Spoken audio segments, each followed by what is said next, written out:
We're the Prives. This is baby Theo. On August 30th, I was off of work, and my wife had noticed the prior Thursday some bruising that was going on in baby Theo's legs when she picked him up from daycare, and so she thought it was kind of odd. And he had a little spot on his head, like a bump that over the previous couple weeks had started to develop and kind of raise a little more and kind of changed color. And so we thought it was kind of odd. I didn't think into it too much. I was just thinking, well, it's, it's just a little spot. But thank God that she pressed the issue. And so she set an appointment. I was off of work on that day, so I took baby Theo to the pediatrician, and we examined him. The pediatrician initially had said that the spot on his head was just some type of birthmark that develops later on in life with babies, and I don't remember the terminology. And then the bruising, she just said, oh, well, babies bruise easy and things like that. And so I still didn't feel right about it. I just kind of had a gut feeling that just something wasn't right. And so I said, I just don't think he should be bruising that easy. Maybe there's an iron deficiency or something like that. And I said, is there any way we can check that? And she said, well, let's do a blood test. And she came in, and she didn't really say anything. I had my back turned to her, and I was holding him. He's crying, and I'm trying to heat up a bottle and under the warm water, which isn't very efficient. I don't know how they did that for so long. And then she told me to sit. She said, hey, I want you to sit down. And I thought that was weird, but I guess I still didn't really think into it. And then she just said, his white count is just alarmingly high. I don't know. I think it's leukemia.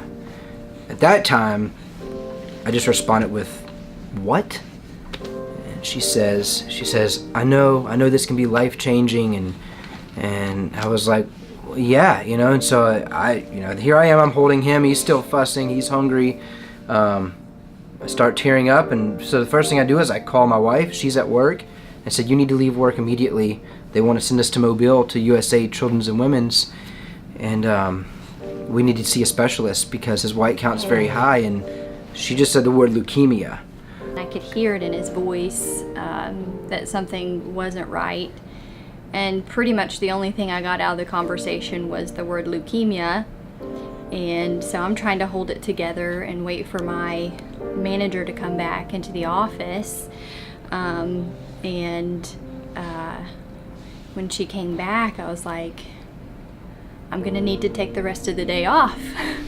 I have to go to Fairhope. They said it might be leukemia. And I went straight from work over to the pediatrician's office, and we went straight from there to the hospital. And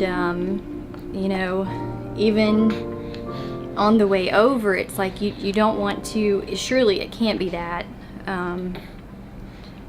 It can't be that. He's too little. That can't happen. And then getting over here and being told to go to admitting, I still, wasn't thinking we're being admitted to the hospital. And then walking down the hallway of the ICU, our room was at the very end of the hallway, and there were about 4 nurses standing at the door waiting for us. It was kind of surreal just walking down that hallway, everybody looking at you, and you feel like you're carrying a perfectly healthy baby down this hallway, not really understanding what's going on. I guess it didn't really hit us as to like how impactful everything was going to be until when we got here.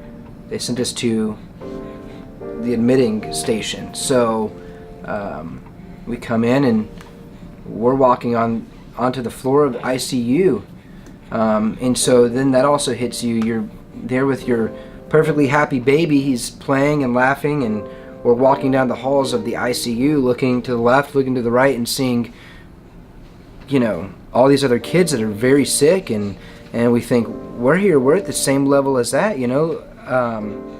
That's one of the first questions I asked. I was like, this is the ICU? What does this mean? Like, how bad is this? And then the next day he was sedated, and they did the bone marrow aspiration.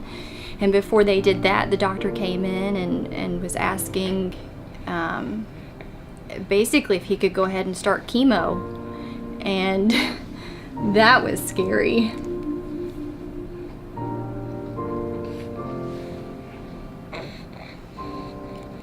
So they started chemo that day. Yep. So it took us a little while to get, come to terms with it and kind of grieve that our life wasn't going to be the same. And so for him to have the leukemia present at such a young age was very odd. Thank God we caught it when we did, though.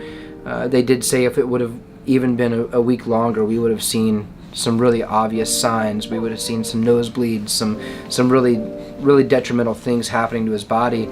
And so fortunately, we just had a gut instinct that just something wasn't right, and we pressed the matter. And today is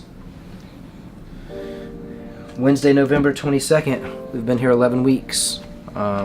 And we just found out week before last, that we'll be fully admitted for another 6 to 8 months while he continues treatment, just to get through the most intense phase of chemo.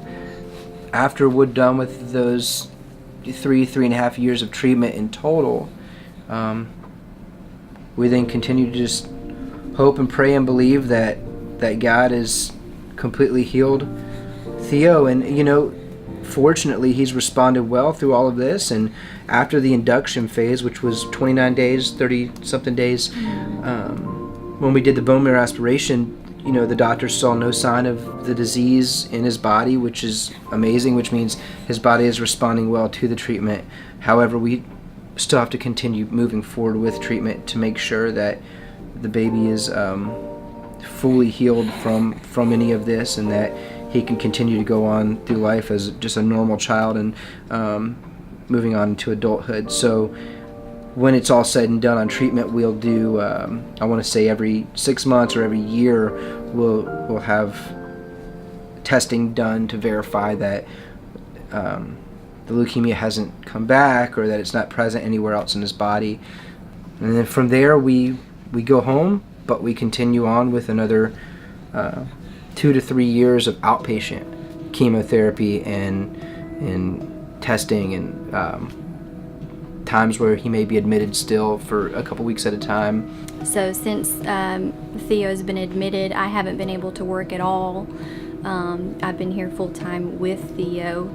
Nate didn't work for a little while, about 2 months, and then he went back part-time. So right now we've gone from 2 full-time incomes to 1 part-time income, and we've been very blessed to have people who've stepped up, our family, friends, church family, and have helped us pay our bills and have supported us so we could both be here with Theo.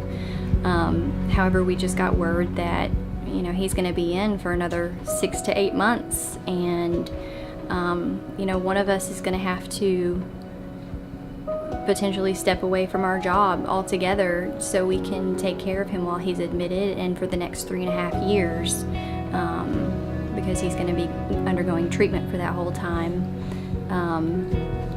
So if you feel led to give, we would be incredibly grateful, and we just thank everybody who's done so far.